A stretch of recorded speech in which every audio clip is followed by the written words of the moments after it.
एक मैं थोड़ा गंभीर सवाल ये है, भारत बनाम इंडिया, चूंकि आप इतिहास के टीचर हैं, तो आप इसको किस तरीके से देखते हैं, भारत बनाम इंडिया को? भारत का मतलब है ज्ञान। जिन लोगों ने कॉन्स्टिट्यूशन बनाया वो कितने मैच्योर लोग रहे होंगे। तुम अगर हिंदी का कॉन्स्टिट्यूशन पढ़ो प्रियम्बल, तो उसमें स्पेसिफिकली लिखा हुआ है हम भारत के लोग। उसमें उन्होंने, वो चाहते तो हिंदी में इंडिया भी लिख देते, पर उन्होंने लिखा हम भारत के लोग। और जब तुम वही प्रियम्बल इंग्लिश में उठाओगे तो उसमें लिखा we the people of India. Bharat एक ऐसा टर्म है जो शाश्वत है, इटर्नल, क्योंकि भारत का मतलब होता है नॉलेज। नॉलेज कभी इररिलेवेंट हो ही नहीं सकती, तो हम उस नाम को तो छोड़ ही नहीं सकते थे। भारत उसको जिंदा रखने का एक माध्यम है, उस पुराने ज्ञान को जिसने सिद्धार्थ को बुद्ध बना दिया। तो जिस बुद्ध के हरम में 2000 स्त्रियां हो, वो सारी स्त्रियों को मां मान ले रहा है, वो भी कितनी उम्र में, 35। तुम पेपर में देखते हो कि बहुत लोगों ने 60-65 पे शादियां की। उनको देखकर मैं बड़ा खुश होता हूँ। खैर मेरी वाइफ पीछे बैठी हुई है, तो ऐसा मुझे नहीं कहना चाहिए था। तो खैर, तो भारत वहां से जुड़ा है। इंडिया अंग्रेजों ने नाम दिया, उन्होंने जो भी बातें की, ट्रांसैक्शन किया, डील किया, इसमें इंडिया नाम इस्तेमाल किया। अच्छा शब्द है। मैगस्थनीज की एक किताब थी इंडिका, मैगस्थनीज एम्बेसडर था चंद्रगुप्त मौर्य के दरबार, वहां से ये शब्द आया इंडिया। पश्चिम के लोग यही शब्द इस्तेमाल करते। 1853 रेलवे लाइन, 1854 कॉटन मिल, कहाँ? मुंबई में। इस इंफ्रास्ट्रक्चर और इंडस्ट्रियलाइजेशन की देन है इंडिया। ये तुम आज नेशन देख रहे हो ना, ये इस इंडस्ट्रियल रेवोल्यूशन की देन है। तो जब हम कहते हैं इंडिया, तो it's a new identity based on industrial revolution.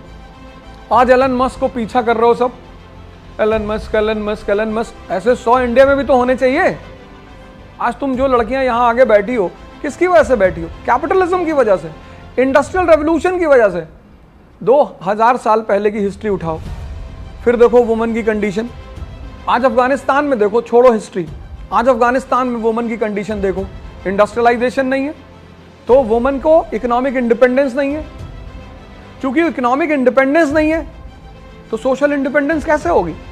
कितना बड़ा रोल है इकोनॉमी का। तो जब हम इंडिया कहते हैं, तो वो न्यू आइडेंटिटी बताता है कि जैसे अमेरिका है made in US, made in China, ऐसे हम किसी दिन दुनिया पे कब्जा करेंगे मेड इन इंडिया के नाम से। अलीशा चिनॉय जी ने बड़ा प्यारा गाना गाया, देखी है सारी दुनिया, जापान से लेके रशिया, बस एक दिल चाहिए मेड इन इंडिया।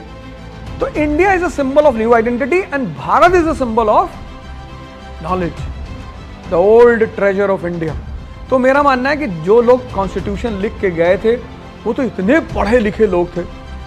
उस कॉन्स्टिट्यूएंट असेंबली का 25% आज की पार्लियामेंट में नहीं है। इसी बात पे मुझे ट्रोल करेंगे सब। 25 तो मैंने ज्यादा कह दिया, थोड़ी सी इज्जत रख ली। आज की बहस देखें और संविधान बनते वक्त की जो बहस देखें, जो नेहरू जी को अटल बिहारी वाजपेयी ने पार्लियामेंट में हिटलर बोल दिया था। हिटलर, सिर्फ उस वजह से उन्होंने रिजाइन कर दिया कि I have misbehave with the prime minister of India, I have no right to sit in the parliament. क्या एटिकेट रहे होंगे उस वक्त। फिर नेहरू जी ने उन्हें समझाया कि कोई बात नहीं, तुम यंग आदमी, थोड़ा तुम्हारा ब्लड ज्यादा गर्म है, तो लेकिन आज तो ये वही उन्हीं की पार्टी के एक नेता, वरिष्ठ मंत्री हैं, राजनाथ सिंह जी कहते हैं कि बीजेपी में इस्तीफे नहीं होते। अभी मेरा इंडिया छोड़ने का इरादा है नहीं। इसलिए आप इसमें कोई कमेंट नहीं करेंगे।